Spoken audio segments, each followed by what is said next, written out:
to engage in a discussion as well afterwards. As the screen says, my name is Justin Arenstein. I'm originally a South African, but I live in various places across the continent. That is my Twitter handle. It's the easiest way to get hold of me. I have given up on email. It's an evil technology. And also don't have a phone. So the easiest way to get hold of me is probably via social media. So I'm going to speak to you about two programs that we've been building over the past couple of years and that I'm involved in. The one is an investigative program called the African Network of Centers for Investigative Reporting. It's not a newsroom on its own. It works with existing newsrooms across the continent and helps them better use technology.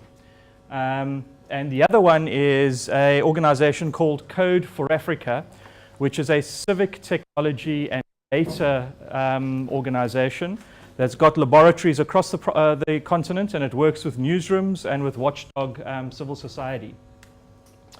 So this presentation, because I'm going to go through it pretty quickly, the links there if you need to get any of the details. Any of the tools or the projects that I mentioned, I've embedded the URL, so the link, in the presentation, so it's easy for you to find them and get additional information. So just very quickly, so we're a Pan-African federation, as in the technical kind of definition of the word federation. It's a network of sometimes completely autonomous or semi-autonomous organizations at country or city level that are banded together in an association for scales of economy.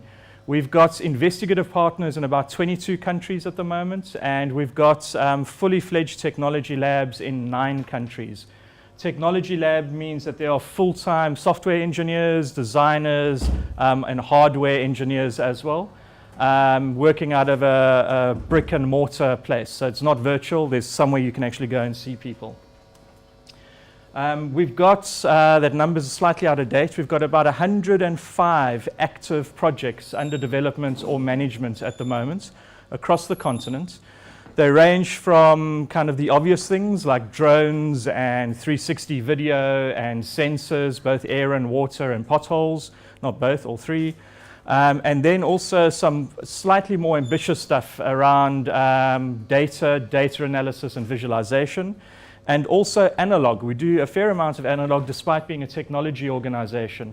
So the analog is wall newspapers, real citizen engagement by convening town halls under trees in places with no connectivity and creating bridges between online and offline. That's a picture of kind of what most of our world looks like. So when you talk about data in much of Africa, that's a government land ownership or cadastral registrar in Kenya. That's the official records. So if you want to find out who owns what building or parcel of land in Kenya, they go and they rifle around in those files. Our job in many of these places is going and digitizing that, turning it into structured data, and then helping people do meaningful stuff with it. So what we've done over the past 5 or 6 years is learn to do two things. Firstly, work around the physical kind of hurdles that face many people doing this work in Africa. But secondly, and potentially fairly uniquely for a media-focused and an investigative-focused organization, we've learned how to actually empower governments to fix these kinds of problems and then build API backdoors in so that we can get the data out without having to go through a freedom for access to information request process. So what do we do and how do we do these projects? Our focus is not really on the project itself. So the output, as in a journalistic story, is just a byproduct. That's not what we're primarily interested in. We're interested in building small, replicable, almost like Lego pieces of technology. So think about Lego blocks for those people who've got kids, or building blocks. Small things that can be put together to create something bigger, and they need to be as interoperable as possible, so they fit together. Some of those tools are built by short-term fellows who come and spend a year or 2 years or 3 years with us, and then move on and do other things. Drew's here from the OCCRP, so someone we had as a fellow will often move on to another organization and continue that work and continue building these technology stacks. And what I'm stressing there is also that technology evolves and changes, sometimes quite rapidly. So you can't build something and expect it to be a solution for 5-6 years at a time. It becomes obsolete very quickly. And the trick is figuring out not just how to build the artifact, but how to keep people who build those things in an ecosystem where they can continue adding value and updating. The kinds of projects that we build are, and I'm going to give you just 3 project quick examples. This is one where we helped 14 Southern African governments compare what pharmaceutical companies were charging them for medicine, so for the public health system. So a Pfizer, for example, sells to all 14 of these countries, Southern African Development Community, but charges them different prices. South Africa has 55 million people, but was paying 5 times the price that Botswana does for a specific medicine, despite Botswana only having slightly over 1 million people. The reason for that could be that either South Africans are really not good negotiators. More likely, there's a lot of padding and kind of under the table kind of payments and commissions and corruption that happens. So that data was built for governments. They then use that data to go back and negotiate clawbacks or repayments or concessions on future pharmaceutical prices to the value of about $480 million, just using very simple tabular data and a tool that is constantly updated by the governments themselves. But now we have all of this data sitting in a database, and we know what the medicines should cost. So we then built a public-facing set of tools in South Africa, and now we're rolling it out again across the rest of the continent, that helps citizens figure out, just by looking at a piece of medicine and putting in its name into a cell phone, or by scanning the barcode on it, tells them what they should be paying for that medicine. Why? Because it's not just the big evil Pfizers and pharmaceuticals of the world, companies at least, that overcharge, but your local street side chemist or pharmacist also gouges prices, specifically in poorer areas. And our research showed that the poorer your neighborhood, the fewer pharmacies and doctors there are, the higher you get charged, because you have no choice. So both those tools rolled out with journalism to support them, but the underlying tools are long-tail technologies that continue giving, firstly, just by helping people make decisions, but secondly, because they're constantly updated, you start getting trend information and data that comes out of that. So you can start tracking how medicine prices rise and fall over time, specifically when epidemics break out.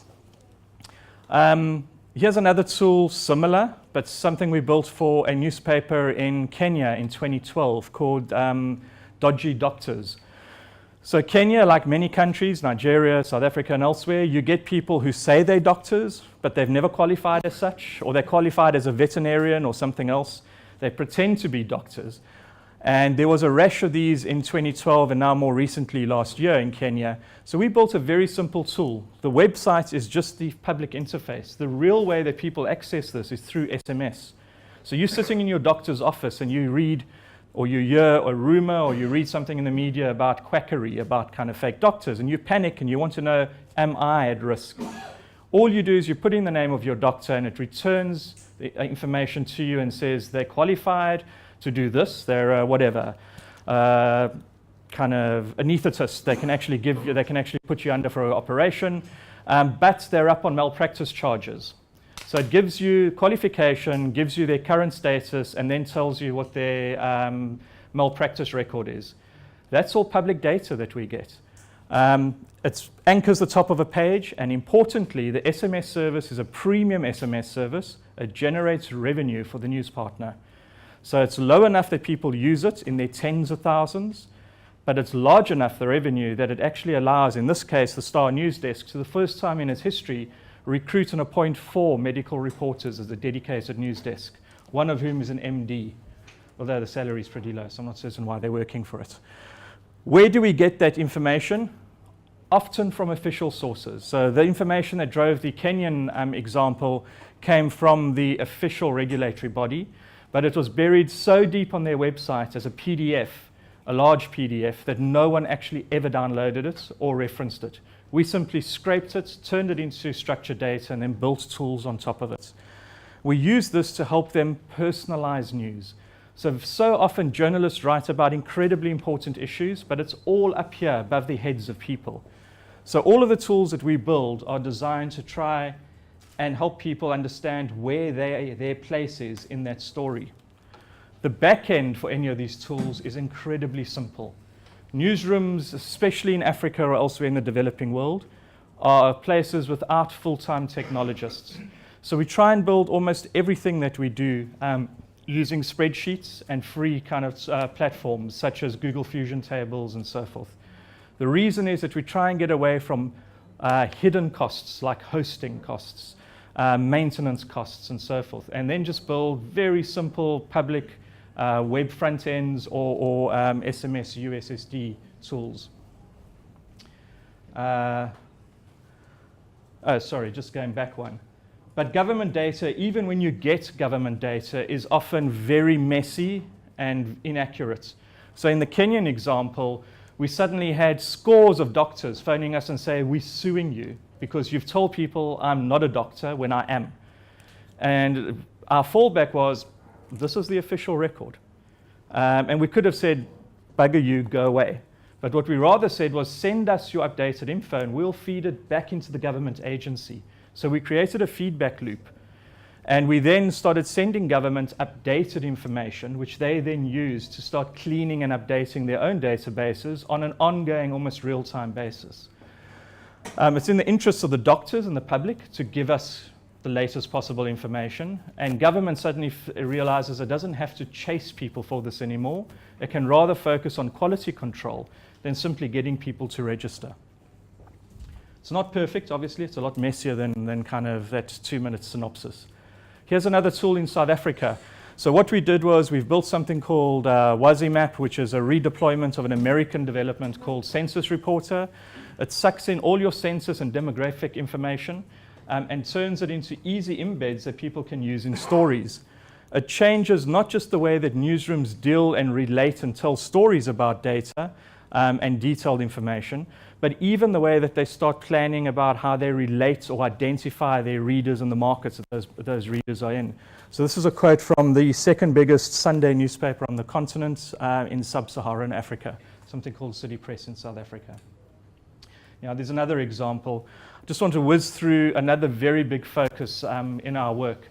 So a lot of what we do is focused on the things that really matter. What really do people really care about? Do they care about government ministries and large transnational policies? Or do they care about the things that really keep them awake at night? Healthcare, water, access to water, education, and so forth. And our focus is on the real world challenges that people care about.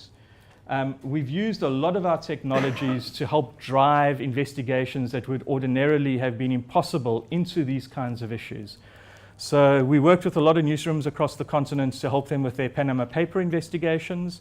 It was some soft human kind of support, but a lot of the support was actually not just analyzing the leaks behind things like Panama papers, but contextualizing that information by comparing it with local company ownership, land ownership, and government expenditure and anything else out there to find out where suddenly the smoking gun, for want of a better term, is.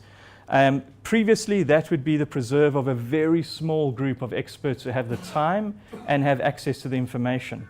By sucking all the stuff up, almost hoovering it up, we make this almost automated in many ways. It's not just going after governments or kind of large corporates. We also deliberately target transnational organizations, so in other words, the Goliaths of our world, and organized crime and the mining groups. And the reason for that is that we need to demonstrate that these technologies are not there just to tackle often legitimately elected governments across Africa. You need to show that the media plays a larger role in society than just being a political football that goes after one faction or one party. So these are some examples of some of the work that we've done, always with partners. We're very partnership driven. Either through organizations that we co-fund and incubate ourselves, or through transnational partners such as the ICIJ and IRP in Italy, which is the mafia one, and various others. So what are the principles that drive our focus? Firstly, everything we build has to be citizen-focused. It has to be built to empower ordinary people, not middle classes or the business elites or political elites of a country. So you're going for a mass market, you're going for the bottom of the pyramid, but that also determines what kind of interface and usability you need to put into your design. You're not building fancy websites, although mostly what I've shown you is the web front end. You've got to design firstly as text, as USSD. So how do you do data journalism using kind of SMSs and chat apps? Not as difficult as you would assume. Secondly, it has to be demand-driven. So that phrase that I used earlier on about keeping people awake at night is a mantra within our organization. It's the first thing that we ask on any issue that we tackle, is what part of this problem or challenge is what really kind of gives people the cold sweats. And if it doesn't, then is there something more important we should be tackling instead? And then thirdly, it has to be outcomes-based. So we're trying to build for things that empower people to do something positive, take action, but not necessarily a revolution. It's simply giving people enough information that they can take better informed decisions, but preferably take a physical action based on that information. And then I'll just very quickly give a run through. So what do we do as a pipeline? We hoover up all kinds of information, anything we can find. We digitize it, we extract entities from it, and we've got a whole toolkit here, what they call a technology stack, that does that for us in our newsrooms, and we can share that and help you implement it. So firstly, we find deadwood information, then we use that to digitize it, and then we extract the entities, people's names, company names, places, and so forth. We turn that into structured data that others can access and compare with information they already have. And then we've got technologies that help join the dots between all of those pieces. And then we build automated machines that help create narratives, weaving all of that together to create a synopsis for a journalist to look at as a potential story. So it almost produces story suggestions for journalists. And that's an example of an actual one that you can go and play around who owns the mineral wealth of Mozambique. And then something that Frederick Lindenberg first built with us and has subsequently been expanded dramatically at OCCRP is something called Aleph, A-L-E-P-H. If you haven't heard of it, go and Google it. It's probably the easiest and most important piece of investigative technology that's available freely at the moment. It means that you could almost conduct your own kind of Panama Papers if you have the data, obviously. But it's the enabling technology is as flexible and as rich and powerful as what drove a global investigation at ICIJ. How do we do that? How do we augment the technologies? Because technologies are just artifacts. We have a 35,000 strong community across Africa of hacks and hackers chapters. We've built experts communities around things like public finances, procurement, and so forth that we maintain and feed with project partners and funding. We've built a data journalism academy, the first in the continent, down in Cape Town. It's brick and mortar. And then we also run loads of boot camps and masterclasses across the continent on a regular basis. But the thing that we want to speak to you guys about is that we also offer money to make all of that happen. So we've currently got 2 funds that are live at the moment, about $1.5 million in total, offering grants of between $12,000 and $100,000 for partnerships between Africa and people elsewhere in the world, but focused on Africa, using digital tools to actually empower citizens. And then I'm not going to go through the rest. We do a lot of work with governments. As you can see here, there is a link to the presentation, including a lot of stuff about the additional tools. All of our code is available online on GitHub at those places, and you can follow us at the 2 details at the back. So with that, sorry, originally I was told I had 20 minutes, and I've gone for 25 minutes. With that is a very quick overview of the portfolio of work that we've done in roughly actively always working about 22 countries at the same time in Africa.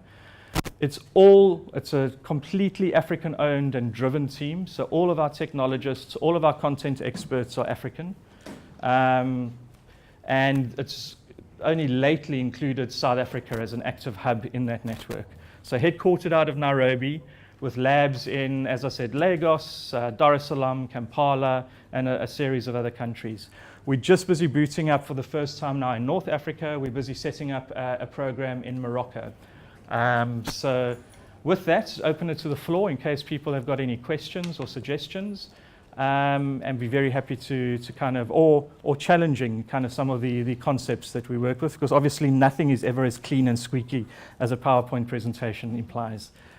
Yeah, go for it, sir. Yes, you might gonna think that I go for the money first, but I missed a bit on the 500,000 to 1 million grants. What's the mechanism and what's the target for that? So two funds. The first one is called Impact Africa. It's focused on digital storytelling, and it offers grants of up to $20,000 cash, along with technical support. So we have a full-time drone pilot with a drone rig that could be loaned to a project, for example.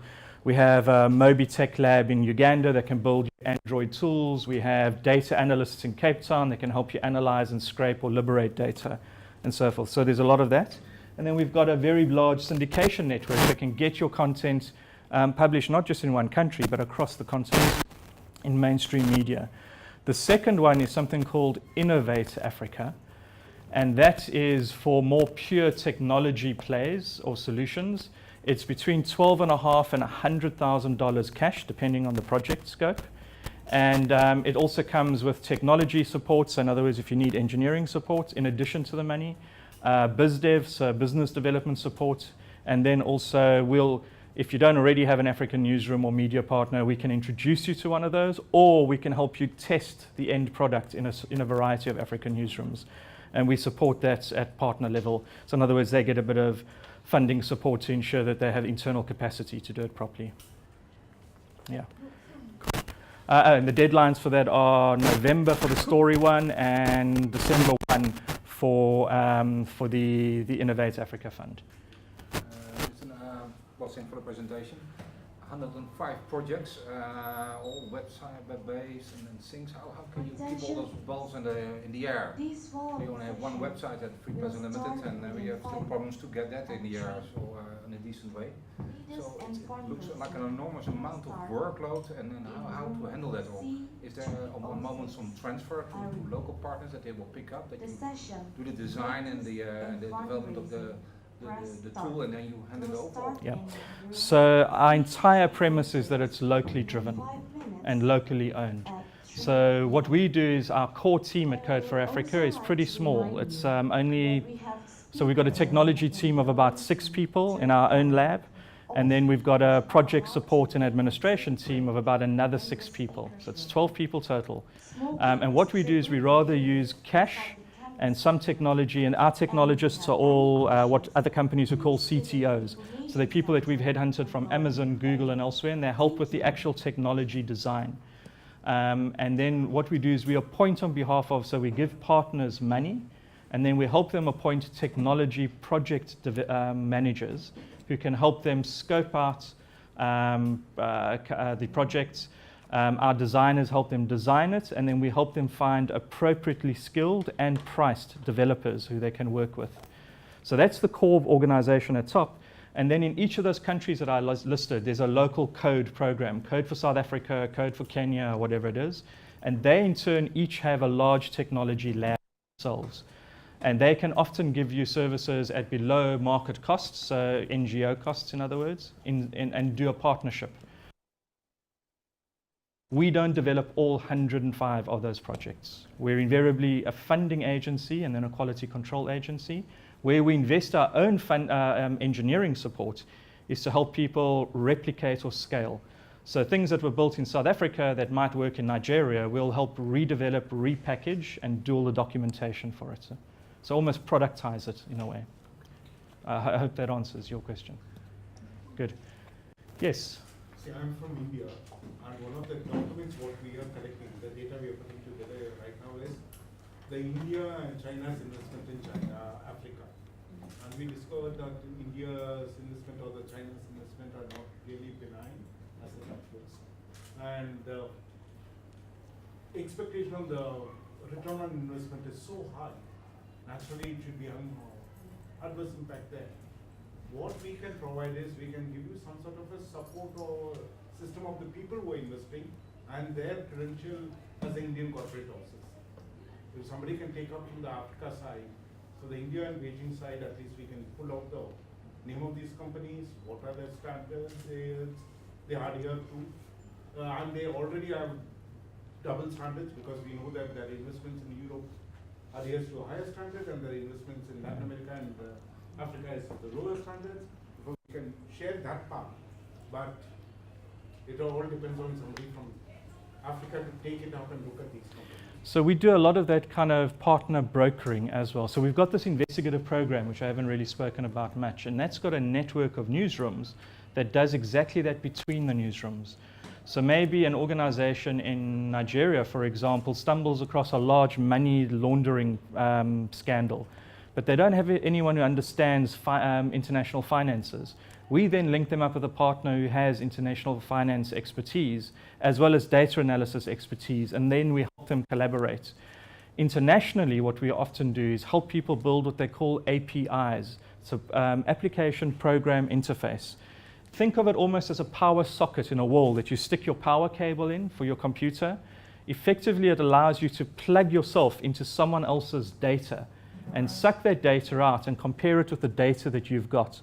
So if you've got lists of companies in India and Beijing that have been involved in scandals, someone in Africa could plug into your API and run it across their list of politicians, for example, or people connected or related to political families, and see if any matches come up. And the moment there's a ping that says yes, suddenly you have a story that a journalist a human, can sit down and take the effort and the time to investigate properly. So a lot of these technologies are not meant to replace news. They're supposed to help us find better ways of investigating and cheaper ways of analyzing large amounts of information. That's okay. If you come across anybody who's interested in India's investment. Well, I'm definitely interested. So if you give me a shout, Drew's sitting one line in front of you. He's in Europe. I'm sure they would be interested as well. He's from Organized Crime and Corruption Reporting Project. And I'm sorry if there's anyone else in the room. Churchill in the back is from the Nation Media Group in East Africa. They'd be very interested as well. So there probably are a lot of people keen. If you give me your card, I'll send you some details and we'll help you get it out into our Africa network. So. Okay. Any other questions? Sorry, just for the invigilators at the back, they said that we had about 15 minutes extra. I don't know if you want to check with them. Okay. Did you hear the African governments that refuse to work with you? We have lots of African governments who refuse to work with us. Surprisingly, we've had some governments, like in Kenya and South Africa, where they've not just said, we're interested in what you're doing, but in South Africa, for example, the government, I'll just quickly show you a slide. The government has actually contracted us to help them build API, firstly, to help them scrape and liberate data in governments, and then actually build an API into all government finances at city level in South Africa. So all 240 odd governments, city governments, we've built APIs into their back end, so we can see all the procurement, we can see the budget planning down to ward level, who's responsible for making contracts decisions, who sits on committees. And they've given almost unfettered access to that. Now, we've then plugged media in. So suddenly, even at community level, community media are able to see the entire government procurement scheme in action, which makes it far more difficult for people to game things like building roads or hospitals. So we've had a lot of those breakthroughs. It's early days. Often it's by individual pioneers in government who see the opportunity and the potential. They get away with it because their political masters don't understand what they're really talking about. And then suddenly, a story will hit the headlines. And these early gains often only are early gains because then the kind of the doors close. So the big challenge working with governments is how to protect the early change makers and evangelists inside government from the inevitable backlash. And we're still figuring that out. But none of these have closed. These are still all open. When Yes. the government refuses to work with you, doesn't mean that they're necessarily hiding something?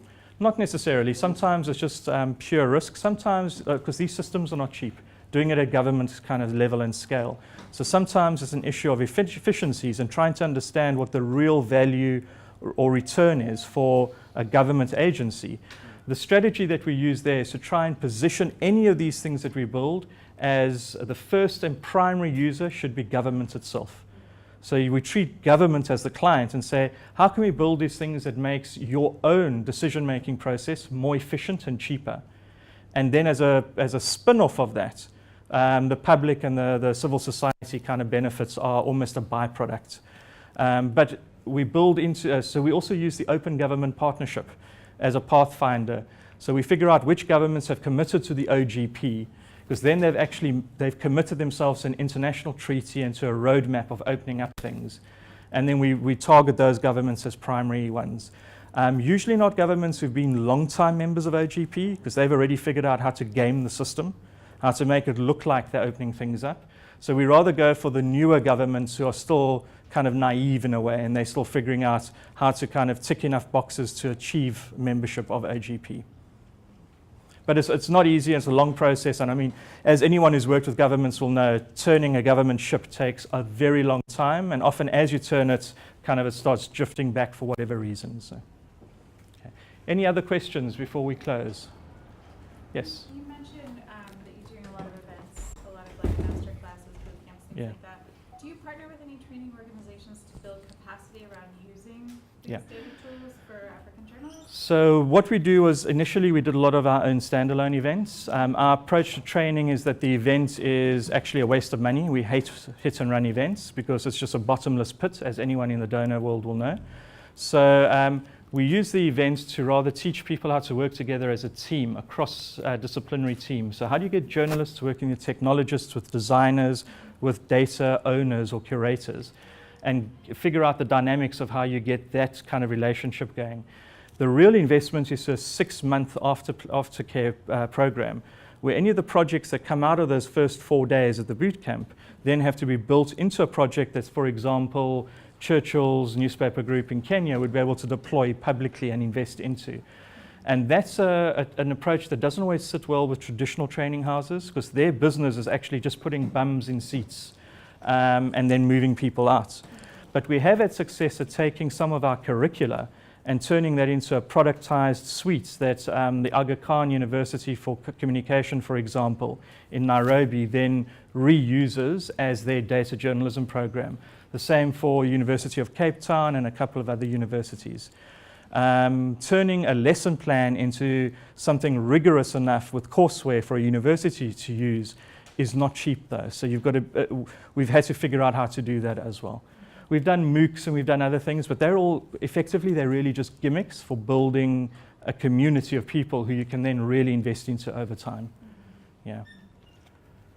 I would like to know, can you elaborate more about how you people can make the spreadsheet from the physical data? So dead wood, that thing in your hand, the paper, we've got scanners that we've put at our partners all over the continent. Because I heard from the South African guys also about the right to know the information that government also keep the data for themselves. Yeah. How you make an approach for the government to give you the data, the raw data? So they don't give us the raw data, they'll often give us the documents, and sometimes through court cases. Through court case? Yeah. Well, through court cases, we use open access to information laws, and then also we work with partnerships. So we have a partnership across 16 Southern African countries with the justice departments, where we are helping the high courts digitize all of their court rulings. Why? Because when a court works on something called precedents, so if they're busy making a judgment in this case, they want to know what judges have said in similar cases. But most of these countries, it's all in book form, so they've got to go to a library. So we've helped them digitize, in partnership with Google, digitize all those precedents. So you start From the judges themselves. yeah. Yeah. So the strategy there is don't go and speak to the presidency or government. They'll always say no. Find someone within government who's struggling and that they've got a real problem that they want to solve. And obviously we care about that information. Why do I care about courts? Because that's where all the criminals information is stored. And then figure out a solution that helps them be more efficient at their job. And we've now digitized, of those 16 countries, we've digitized the high courts, or our partners have, something called the African Legal Information Institute, has digitized 14 of those countries. So suddenly tens of thousands of court cases and the dossiers and the evidence that go with them are now digitized, and we have an API access, which is the PowerPoint, into that information which we can run against Panama Papers or against anything else. But at the root of it, we did a one-off investment. We put technologists and money into it. It's now in the interests of the judges themselves to keep that system running, because they're using it every day when they make court rulings. So, and we do a lot of that. We've done it in medical, so in health ministries, justice ministries. We're now helping 3 governments digitize their land ownership records using drones, and then helping them sort out the paperwork that goes with it. Okay. Yeah, and then there. And then I think they want to kick us out. Yeah. So, I think one of the takeaways here is like forming the partnerships and really adding value to the whole thing. Yeah. So, if we look at journalism all around the world, we see, especially investigative journalism, dwindling and losing its power, also because there's less and less money involved. So, from that, what would be your kind of like takeaway towards like other regions, or how can we build similar structures? Or so I would differ with you slightly. I think investigative journalism is going through a bit of a renaissance at the moment, and I think that the Panama Papers specifically have unlocked a spurt of funding opportunities for media, both at local as well as international level. I think that investigative journalism is facing a bit of a crisis, because as a former investigative writer myself, we're very self-indulgent animals. You want to write 8,000 words about something that you think's interesting, and you expect the rest of the world to care about it. And the reality is that they seldom do. So I think that the internet is forcing investigative journalists to understand that they need to package that complex material in ways that are more accessible to more people. And technologies are helping people do that. So my lesson to people, or my insights, or my sharing to the people that you mentioned would be, firstly, get over your ego. Secondly, don't try and kind of build large kind of edifices or empires. Reuse the networks that exist and the data and the tools that exist. And thirdly, figure out who the hell your audience is, and try and actually give them information that they can use actionably in their lives. So that's stuff that I always used to do around gun running and around politics. We're now doing less of that, and we're doing more things about who are the pharmaceutical kind of cabals that are killing tens of thousands of people because they're profiteering off drugs in the third world, or in the developing world at least. So it's rather just change of emphasis as on top of all of these new digital opportunities that have arisen. And then obviously, I mean, the big other revolution now is just around security, which I know is one of your pet projects or pet interests. And the reality is that the costs there are dropping dramatically. So there's no excuse to be difficult anymore. Actually keep people secure. Sorry, you had a question, and then I think we need to finish. Yeah, it was a really short one. Okay. Your approach to work with the organization that have a project rather than training people randomly is very close on the same topic as the one that follows Data for Change. Yes. So do you work with them in one way or another? Or? We've collaborated with them. We've never done a contracted kind of partnership, but what we do is people have come out of their programs. We grab them because they've been sensitized to the kinds of approaches that we like, and I think the opposite has happened as well. So we're almost fellow travelers in many ways. Because we don't want to grow an empire. It's expensive. And it's not fun to manage. Most of us are former journalists who hate or are bad at managing people, and also hate large organizations. So the one way of keeping your organization small and agile is actually to build partnerships. So we've become pretty good at doing that. Okay, folks, thanks very much. I'm not certain if you've overrun for other sessions, but they said that everyone, all the other sessions are also running 15 minutes late. So, okay, thank you. If anyone wants information, give me a shout. I'll send you a copy of the presentation, and also any of the tools on it. If you want help reusing or customizing them for your markets, the Knight Foundation in the US actually has a small fund that they want to help people repurpose civic technologies. So we can help connect you with the people there who can give you the money to reuse stuff that others have built, not just us. Okay, thanks very much.